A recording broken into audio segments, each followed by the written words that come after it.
Interpreto Nick Bottom.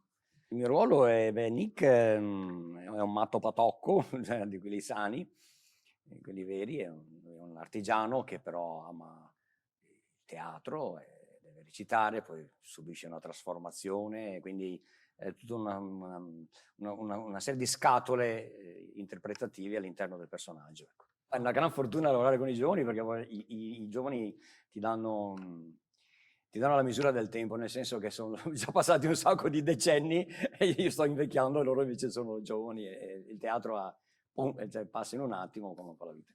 No, con i ragazzi invece è molto bello lavorare perché hanno stimoli diversi, però le aspettative sono proprio quelle dei giovani, come quando ero giovane io, che sogni di fare teatro e vai, ti fai le tue esperienze, c'è tanta freschezza, un'energia a vanghe, svalangati di energia. Per esempio, il tuo amico lì vicino.